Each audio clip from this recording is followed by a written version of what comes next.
Hey everybody, happy Friday. Hello. We are hanging out in the Jeep today, and true story, Wiggy said we should do this in my car because it's cleaner, which is true because the kids are not in here as often. So Yes. hope you're having a great Friday. We actually have spent the morning together. We delivered for the Winston-Salem Backpack Program. And just so you know, as a Raise Them Well customer, you can contribute to providing fruit to the kids at the school where we deliver once per month. So every one of the kids goes home with a fresh apple or orange, which they don't necessarily get otherwise. So that's really a fun thing for us to do together, a way to serve. And thank you for helping us to help those kids as well. So anyway, we wanted to touch base today about priorities and marriage in particular as a priority and where it should fall on the spectrum. Yeah, so that's why it's called Marriage is Second. And the reason why it's titled that is because that's really how we feel marriage should be prioritized. And I think that's, in a lot of times, in a lot of situations, it either becomes first or it can become third. And I think that's where a lot of people, generally people have trouble one way or the other. They either try to elevate it or they don't prioritize it as much. The one problem when people try to elevate it to number one is that they really are trying to get some sort of fulfillment and satisfaction from their significant other, from their spouse, that you really cannot get from another person. And so you really can only get that from God, and that's where we do feel like that's where priority number one needs to be, is that the foundation needs to be your individual faith and really having the fulfillment coming from God, and not trying to elevate the other person into that position. And you may want to talk on that a little bit. I think that's maybe where you struggle a little bit. Oh, yeah. Did you see how he was being real gentle there? Yes, that was sweet. I'm not going to say, this is your problem. He's kind. He's not calling me out. He's letting me call myself out. So anyway, I think that a lot of women and men, struggle with this. And as far as, for me, people a lot of times talk about what is your greatest idol, and let's remember that an idol is elevating anything above God. So I think a lot of times we think about it as things like or activities and that type of thing, and in some ways I think for me, one of mine, which we all have many, is Wiggy, as far as not even necessarily my marriage, but just the fulfillment that I get from him, and that sometimes I look to him to fulfill things that definitely are only things that God can fulfill for me. And he's not as capable as he is, and he's very capable. He's not capable of fulfilling my every last need, especially when it comes to emotions, and when it comes to fully understanding every little last thing. If I don't have God first, then actually the marriage is going to suffer. And so I think we get those things backward quite often. And I'm not saying that you should elevate God because then your marriage will be better by any means, but when you elevate God and allow him to fulfill the appropriate role, I do think it makes the marriage better, because it helps us to see each other in a better, to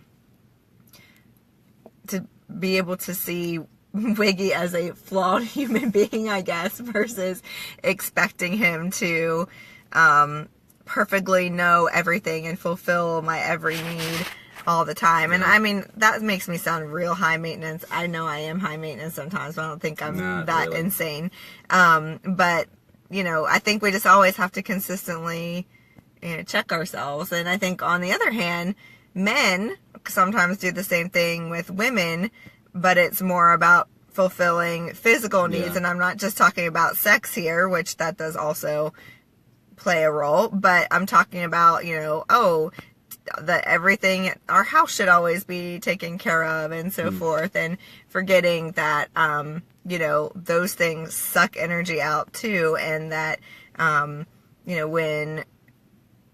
when each of us isn't putting God in that right place and remembering what he says about marriage and what our roles are to each other, then everything falls apart. So talk about making marriage third. So, okay, yeah, so the other end of the coin here. So, and I could probably talk about making marriage first, and how that looks for men too. It is the little different different dynamic. Well, I was just gonna say, I think you're right that it does look differently for men and women. I think for some men, it almost becomes the marriage and the family kind of becomes its own idol. Not because it's necessarily looking to fulfill a need, but because it's taking on the extra responsibility that you do need to hand off to God. Mm-hmm. At least that's kind of in my circumstance. I feel like I have to make sure that I am providing for my family, and I have to make sure that I am, controlling all these variables and making sure that the boys are being raised right, and putting that on myself when yes, that is our responsibility, but it's also not just our responsibility. It really is something where you do need to keep surrendering that to God, and I think that's where it maybe looks a little bit different between men and women. Again, and that's just for us. That's a little bit of a different way that we look at it. So well, and also I think the other thing about that, and one of the other reasons with taking on that responsibility, is that it produces pride. It feels good to say, oh, I take care of my family. Right. Oh, my marriage and my kids, and we've got this perfect little thing, even though that's an illusion, because we all know there's no perfection. But I think that in some ways that can be a great source of pride, both for men and women. Right. And so, that's just something to consider. That's a good point. I think that's a good point. And I think that's somewhat similar when you talk about the pride aspect, when we look at making marriage third, and that's really where the hierarchy would be. Well, I'm trying to think what the hierarchy would be for marriage third. Well, anything, whatever your order is, if God or marriage, right? So I guess this are not in the right order, and then kids, right? So marriage should still be second, but still be wrong here. In this circumstance. But I think the other thing where we tend to elevate over marriage is kids. So, which is super easy to do. I mean, that's because a lot of people will quickly jump on you and say, "What do you mean your kids aren't, your next priority after God?" And or that in this season, I have to surrender everything else and focus only on my kids. Right.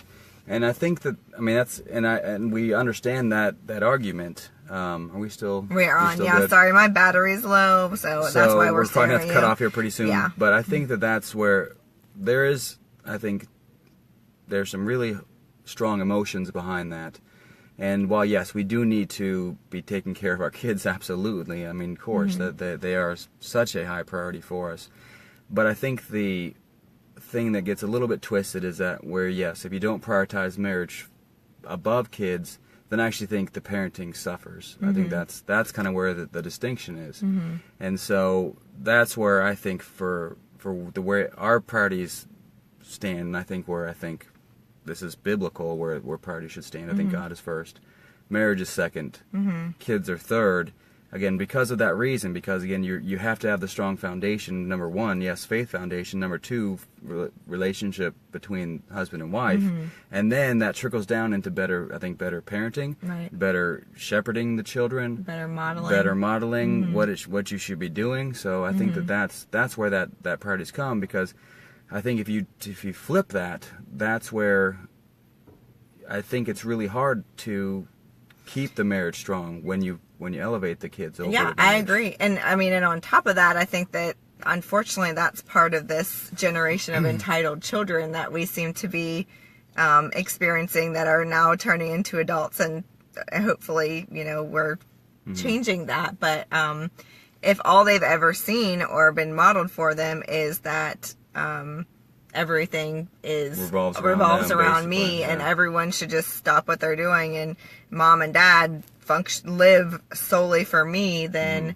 you know, what are they going to do when they turn 18 or 21 or 25? You know, the world revolves around me. And not that, I mean, that's just a side thing, but it's still something to consider. Sure. So. And I think that's a good thing you bring up about, yeah, just everything revolving around the kid.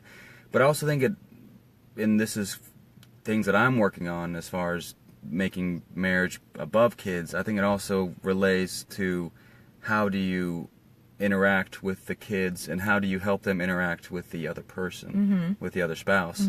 So I know that Adler can be somewhat challenging, Manipulative. and he can definitely be a bit of a daddy's boy and not so much about mom. And I think for me that's also a thing that I continue to work on, is about trying to continue the focus is that the marriage is top, and that you, Adler, need to treat my wife respectfully. Sure. You know, which I think is also something Right. that's hard to work on. But I think that's also